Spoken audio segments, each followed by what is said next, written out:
Assalamualaikum warahmatullahi wabarakatuh.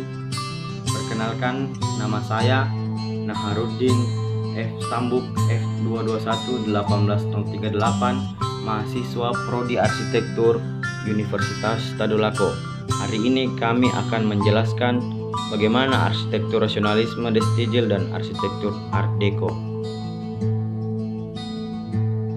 Arsitektur rasionalisme adalah suatu karya arsitektur yang menerapkan konsep rasionalisme atau mendasarkan rasio atau pemikiran yang logis ke dalam sebuah bangunan arsitektur, baik secara fungsional, faktor kenyamanan, maupun estetika. Latar belakang munculnya arsitektur rasionalisme. Timbulnya gaya arsitektur rasionalisme akibat dari kekecewaan para arsitek terhadap cara atau paham kubis dan konstruktivis. Oleh karena itu, para arsitek mengadopsi kedua paham tersebut untuk memperoleh keseimbangan dan keteraturan pada keseluruhan rancangan, dan berkembang pada awal abad ke-20 di Eropa. Ciri-ciri rasionalisme. Yang pertama, bentuknya mengikuti fungsi. Yang kedua, struktur bangunannya terlihat. Yang ketiga, memiliki atap-atap yang datar. Yang keempat, memiliki kaca-kaca yang besar. Dan yang kelima, prosesnya sederhana. Bangunan yang mengaplikasikan arsitektur rasionalisme yaitu De Palazzo della Civiltà Italiana. Bangunan ini dirancang pada tahun 1937 untuk menjadi tuan rumah Mostra della Civiltà Romana selama 1942. Terletak di distrik Roma, dikenal sebagai Esposizione Universale Roma. Hal ini terutama simbolis dari kabupaten ini, mencontohkan monumentalisnya.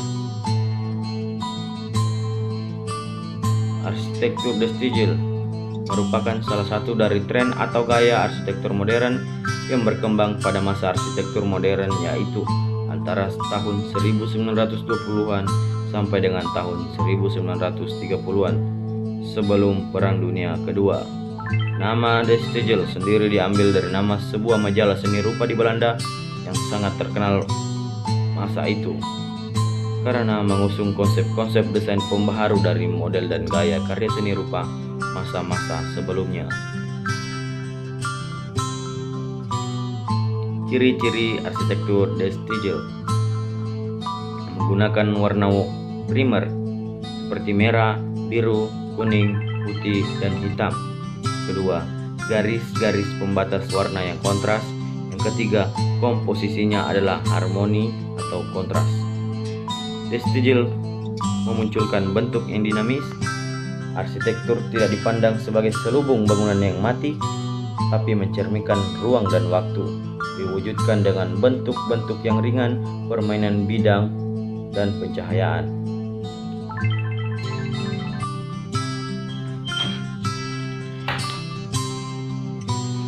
Bangunan yang mengaplikasikan arsitektur De Stijl adalah Café de Juni, Lou Botte Cafe, dan The Fong House.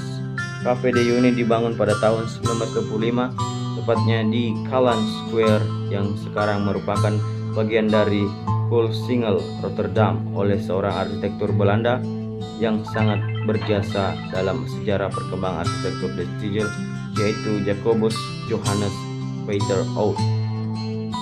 Pemilik kafe sendiri telah merancang bangunan Café de Juni beberapa kali sebelum desain diserahkan kepada Oud, namun selalu saja ditolak oleh konsultan bangunan daerah setempat.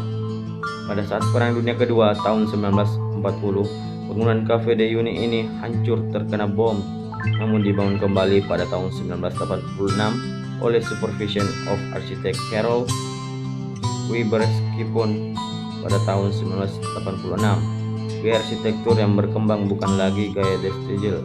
Hal ini karena masyarakat sekitar telah akrab dan memiliki kenangan yang baik dengan gaya pertama Café de Juni.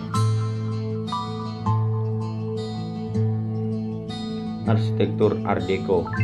Gaya Art Deco mencerminkan maskulinitas dengan garis-garisnya yang tegas. Hal ini dipengaruhi oleh revolusi industri di Inggris pada penghujung abad ke-19 akibat penemuan mesin pabrik. Akhirnya tercipta suatu hal yang sangat sulit diciptakan oleh manusia waktu itu, yaitu garis lurus. Paris juga dinilai sebagai pusat seni dari desain Art Deco. Hal ini dilihat dari model furniture buatan Jacques-Émile Rothman yang dikenal sebagai ahli desainer terbaik gaya Art Deco. Sejarah arsitektur Art Deco.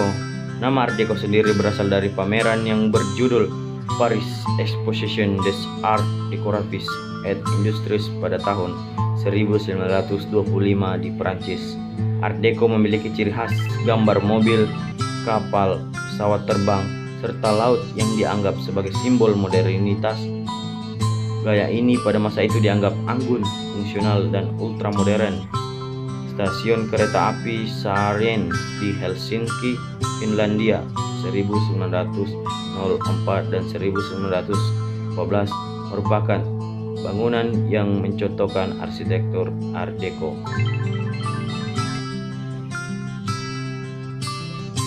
Karakter desain arsitek Art Deco.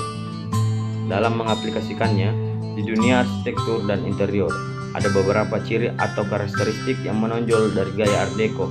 Berikut di antaranya.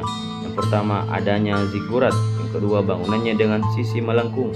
Yang ketiga, atap bangunannya yang datar. Yang keempat, menggunakan glass block. Yang kelima, penggunaan warna yang variatif. Yang keenam, menonjolkan unsur abstrak. Yang ketujuh, gaya lampu yang khas.